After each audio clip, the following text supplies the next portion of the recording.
If you're hurt, injured, don't waste time. Gary Johnson cries for every dime.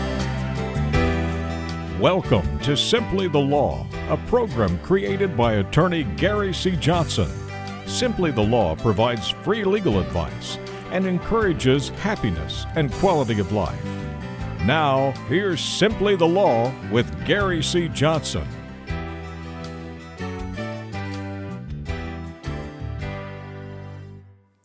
Hello, everyone. Welcome into Simply the Law. I'm Keith Casebolt, my dear friend, and the guy who created this program, Gary C. Johnson. Isn't it wonderful to be alive?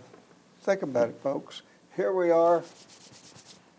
Wonderful. Another day, another week. A promise for tomorrow. Hoo-wee. Are we doing good? Huh? No fighting, no condemning, no criticizing, no complaining. Nothing, right? None of it. You're just happy to be alive. Knowing in your heart of hearts, again, and I'll say this on every program if I have to, you're unique in all the universe. Looking the other day about the stars now, I don't know if any of you believe this or not, but there's over 200 billion stars in our galaxy. And I believe there may be 2 or 3 million galaxies in the universe. Do you think that's feasible, possible? How would we know that? That's big. Now, that was some heavy information when That's you try big. to You think about it. You jumped above my pay grade on that. And the closest star to us is 4.5 light years away. You know, you'd have to travel at the speed of light for 4.5 years to get to the closest star. You think there's UFOs and aliens? Ain't no way. They don't have time to get here. They're too far away. How do you pack for a trip like that? Yeah. Think about how long that would take. It's, as Einstein said, it's enough for me to wonder at it all. And I know what he's talking about. I just wish I had his brain so I could wonder a little more, don't you? You know, you did a program one time talking about gazing at the stars and the sunset and everything. And I had a gentleman the other day tell me, I never really walked outside and looked at the stars and to the amazement of what you're looking at.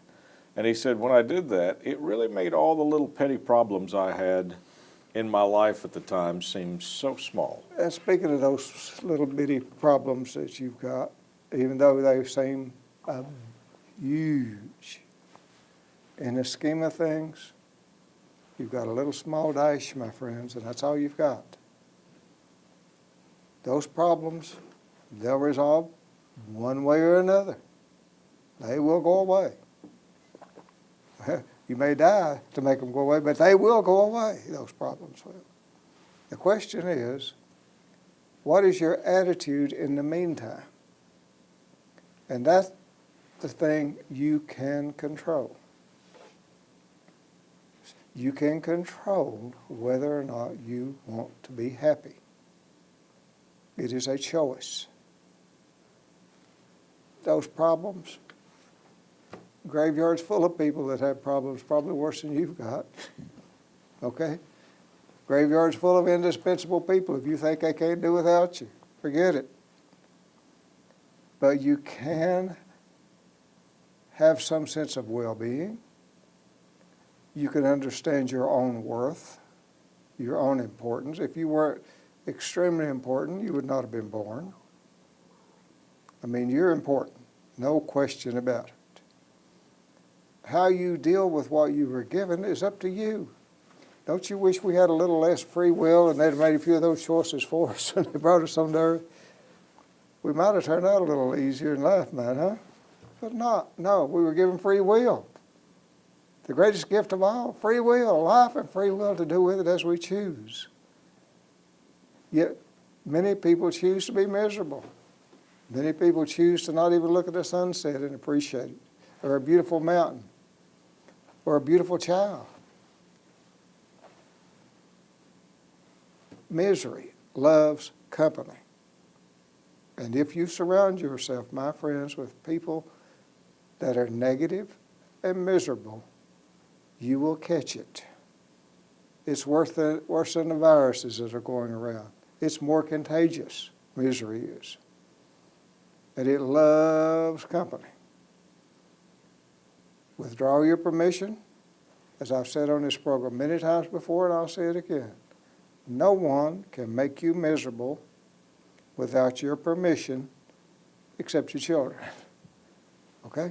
Except your children. So, now I don't know why I started off talking about this, and I suspect it's because one of my friends that's watching this program may have needed to hear it. Those problems you've got, you'll deal with it because you're smart and you're human and you've got a brain. That little old 3 pounds of your body, that's your brain, it can do extraordinary things. And everybody's got this extraordinary brain that can do all of these extraordinary things, and you've got your very own unique little brain inside of your head. It'll figure out what you need to do if you don't drown it in negativity. You know, I'm glad you started out this way because the other day you and I were going to do the radio program and I was telling you all my concerns about the coronavirus and all the fears and not wanting to travel and all these things. And you immediately went into a list of all of these things which were way worse than the coronavirus. The accidents on the highway, the deaths on the highway. You just now mentioned depression, suicides, the things that people are going through. All of these are so much greater than this fear of something that hasn't become to life yet. Last year, 38,800 people in this country died from car wrecks. Now, is that a lot? Almost 4 million got hurt, injured. The coronavirus, what, 15 or 20 people have died, and everybody's in a panic. You can do something about not being one of that 38,000. You can drive safely.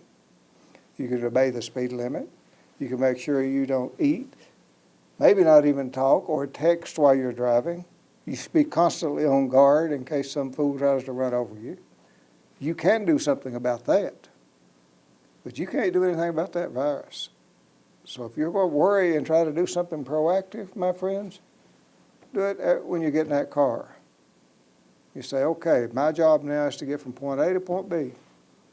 And I'm going to take my mind, I'm going to put it on it, and I'm not going to think or do anything else other than try to get from point A to point B. I'm going to constantly scan in front of me. I'm going to constantly look in my mirror. I'm going to constantly be on vigilance so that I will get me and mine where we're going safely. You pull up to a red light, you stop, it goes to green, don't hit the gas. Look and make sure the people coming in the other direction that they've had sense enough to stop. Drive. That's something you can do something about. You can protect yourself that way. Let's go to the computer. I want to show you something right quick. That's our number. We also have a Lexington number. For those of you that may be watching us in Lexington, and we've got a really nice office off of Winchester Road on Executive Drive. You can give us a call there. Go to www.garycjohnson.com or judolaw.com if you want to know anything about our law firm. In general, make sure you have underinsurance that protects you and your family. Underinsurance is the insurance that protects you that you buy over and above the insurance that the person that hits you may have. Most people have $25,000, which is what the law requires. You get hurt, you go to an emergency room, more likely than not, most of that $25,000 is gone at that one visit to the emergency room. You need underinsurance on your own policy, UNDER, not uninsured. You need uninsured motorists. They'll sell that to you. But the agents do not like selling underinsurance because it's a bad deal for them. It's cheap, inexpensive, And if you have it and you're in a wreck, you're desperately going to need it. And remember, in any car wreck, if there's a lawsuit, there's insurance. If there's no insurance, there would be no lawsuit. I'll say that again. If there's no insurance, there's no lawsuit, because there's no place to get any money from. Gary, would you address this, because I'm sure we've got new viewers that are watching this program. Time and time again, people still come up and say, well, I've got everything that you can get because I've got full coverage. That is a misconception. Full coverage does not mean that you've got underinsurance. That's right. Full coverage does not include underinsurance. You have to ask for it. They have to sell it to you. It's the law. But if you don't ask for it, you probably don't have it. Let's take a break and we'll be right back. Thank you so much for tuning in to Simply the Law. It's always a real pleasure for Gary and me to be together and know that you're watching. We'll be right back with Simply the Law and Gary C. Johnson right after this break. People are asking, what is judo law? Judo is a martial art that uses the opponent's strength to defeat them by not opposing it directly. Gary C. Johnson created a method of practicing law based upon that principle. It worked so well, he named it judo law. To see the results, go to GaryCJohnson.com. To have Gary and his team of judo lawyers go to work for you, dial pound HURT. This is an advertisement.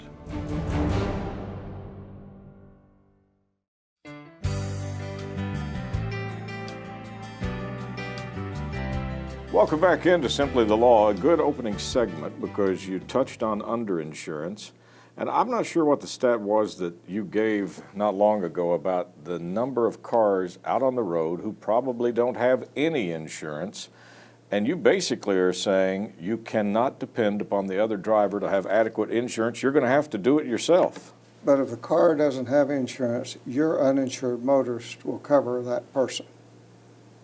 So if there's a lawsuit, there will be insurance, either from your own policy that covers you from where that other person did what they did, or that person will have insurance.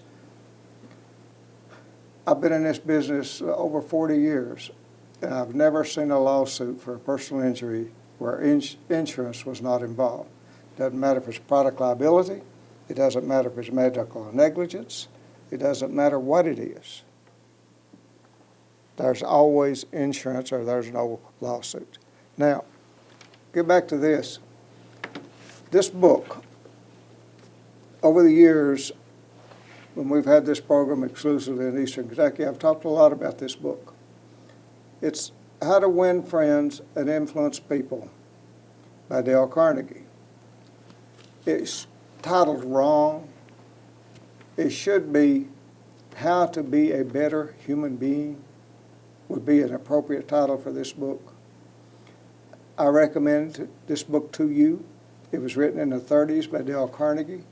It's as relevant today as it was when he wrote it. I've given probably 2,000 or 3,000 of these books away in my career. Right, Keith? Oh, absolutely. Probably 3,000. And here's the thing about the book that you told me early on, over 20 years ago. You said the people who need this book probably won't read all of it. But you'll find out the people who probably don't need it because they're doing some of these things will take the book, read it, highlight it, read it again, buy one for their office. They really get into this book. This is how strongly I feel about enhancing your quality of life if you had this book. It's probably $16 or $17 now. If you don't have the extra $16 or $17 to buy the book, contact my office, give them your information on where you can get one mailed to you. I'll get one and I'll mail it to you. Because you know what? If I send you this book, I would have touched your life and I would be a better man because of it. Because it is that, it's just got so many points in it on how for you to be a better person. And when you do that, then you have a chance, my friends, of being happy. And it is so important.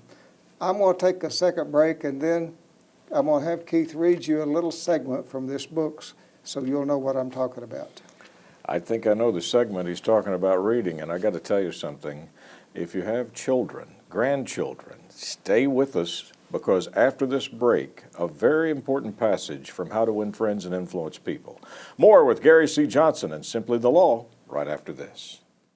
Eastern Kentucky, southern West Virginia, and southwest Virginia. It can be a tough territory to reach when it comes to marketing. We can help. We can also help you find your identification. And we have plenty of services to do it and a lot of experience behind us, over 37 years. In fact, we've either booked or sold nearly $70 million in advertising in this region. You need a new voice, a new idea, a new concept? Casebold Marketing. We're ready to go to work for you today. Our motto is nothing happens until you make it happen. So let's get started today.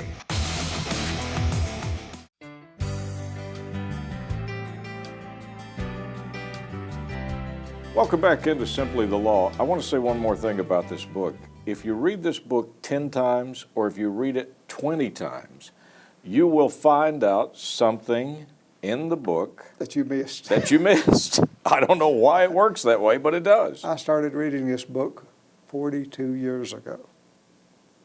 And it's still, I teach a lot of courses across the country to other lawyers. I teach them my method of practicing judo law, and I'm invited all the time to teach.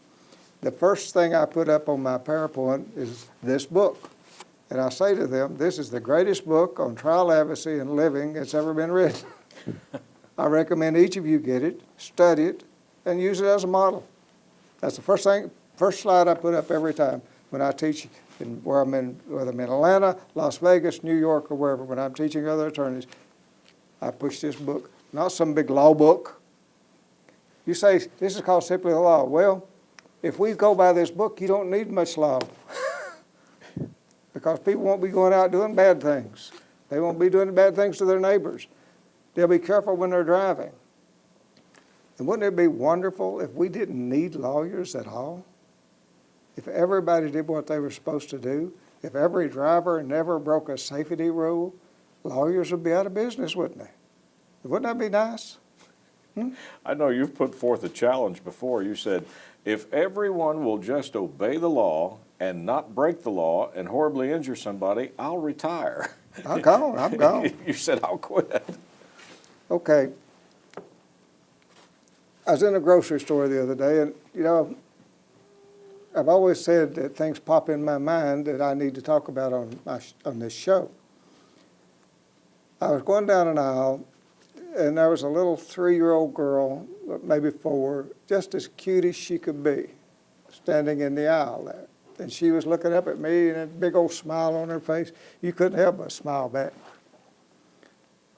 And her mother looked around and saw her there and saw that she was there. And I was just enjoying looking at her, honestly, because she was such a cute little girl. And the mother grabbed the little girl's arm and said, "Get out of the way." Real mean, hateful, and nasty. And I said to myself, that is such a shame, because this is the formative years for that child. This is what she needs, is not to be seeing that from adults. And, you know, I don't know what the mother was thinking or how bad off she was feeling or what her day had been, but it hurt me to see the child who was doing nothing but smiling and living. Being a child. Being a child. So it reminded me of a section in this book. So if any of you have done that lately, I want you to go in and hug your child after this, and hug them big after Keith reads this to you. Okay, Keith, page 15. Read them about Father Forgets. Well, now, he is absolutely right. After this, you want to hug your child 2 or 3 times. I'm going to put on these glasses. Okay. They're not mine, but I'll use them anyway. All right, here we go. Listen, son, I am saying this as you lie asleep. One little paw crumpled under your cheek, and the blonde curls stickily wet on your damp forehead. I have stolen into your room alone. Just a few minutes ago, as I sat reading my paper in the library, a stifling wave of remorse swept over me. Guilty, I came to your bedside. There are these things that I was thinking, son. I'd been cross to you. I scolded you as you were dressing for school because you gave your face merely a dab with a towel. I took you to task for not cleaning your shoes. I called out angrily when you threw some of your things on the floor. And at breakfast, I found fault too. You spilled things. You gulped down your food. You put your elbows on the table. You spread butter too thick on your bread. And as you started off to play, I made for my train. You turned and waved a hand and called, "Goodbye, Daddy." I frowned and said in a reply, "Make sure you hold your shoulders back." Then it began all over again in the late afternoon. As I came up the road, I spied you down on your knees playing marbles. There were holes in your stockings. I humiliated you before your boyfriends by marching you ahead of me to the house. You know, stockings were expensive after all, and if you had to buy them, you'd be more careful. Imagine that, son, all of that from a father. Do you remember later when I was reading in the library how you came in timidly and sort of hurt look in your eyes, and you glanced over my paper, impatient at the interruption? You hesitated at the door. "What is it you want?" I snapped. You said nothing, but ran across in one plunge and threw your arms around my neck and kissed me. And your small arms tightened with affection that God had set blooming in your heart, and which even neglect could not wither. And when you were gone, pattering up the stairs, well, son, it was shortly afterwards that my paper slipped from my hands, and a terrible, sickening fear came over me. What has habit been doing to me? The habit of finding fault, of reprimanding. This was my reward to you for being a boy? It was not that I did not love you. It was that I expected too much of youth. I was measuring you by the yardstick of my own years. And there was so much that was good and fine and true in your character. The little heart of you was as big as the dawn itself over the wide hills. This was shown by your spontaneous impulse to rush in and kiss me good night. Well, nothing else matters tonight. Not tonight, son. I have come to your bedside in the darkness, and I have knelt there ashamed. It is a feeble atonement. I know you would not understand these things if I told them to you during your waking hours. But tomorrow, I will be a real daddy. I will chum with you and suffer when you suffer and laugh when you laugh. I will bite my tongue when impatient words come. I will keep saying, as if it were a ritual, he is nothing but a boy, nothing but a little boy. I am afraid I have visualized you as a man. Yet as I see you now, crumpled and weary on your cot, I see that you are still a baby.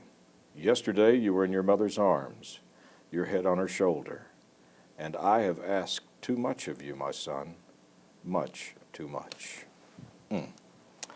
Now, the first time that my dear friend gave me that to read, and we were doing this program, I couldn't get through it because I cried my eyes out, because I realized all of the things that were said in this, I was guilty of.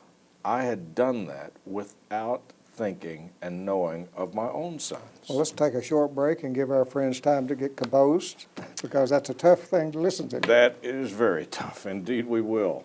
We'll take a break. You know, I'll probably cry during the break. We'll take a break and be back. Gary C. Johnson, Simply the Law, right after this. I'm Gary C. Johnson. I developed a method of representing my clients called judo law. Using judo law, our team set the record for the largest personal injury verdict in the state of Kentucky. No other law firm has even come close. We've had several multi-million-dollar verdicts since then, and guess what? Now, most of our cases settle. If you've been hurt and you need money fast, give us a call, pound hurt.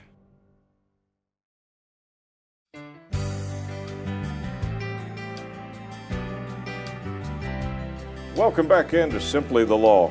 What a wonderful story Father Forgets. W. Livingston Larned in the book How to Win Friends and Influence People. And Gary, that is tough to read. It's tough to listen to because It's true. It hits home so hard when we think of the little kindness and the innocence and the pure love of a child and what we give back in return sometimes. And yet we forget, and I guess, my friends, those of you that are watching, I suspect some of you have forgot that they're just babies and that you may be expecting more out of them and measuring by the yardstick of who you are. If you have, go back and rethink it. Understand that those formative years are going to shape your child for the rest of its life. We can't, my wife always says, you can't get away from your raising, and it's the truth. Yeah. Whatever happens to you during those formative years is like painting on a canvas with you. It's who you're going to be. Well, you're helping paint the canvas for your children right now. And criticizing, condemning, and complaining is messing with that canvas. You've got to encourage, and judge according to it being a child.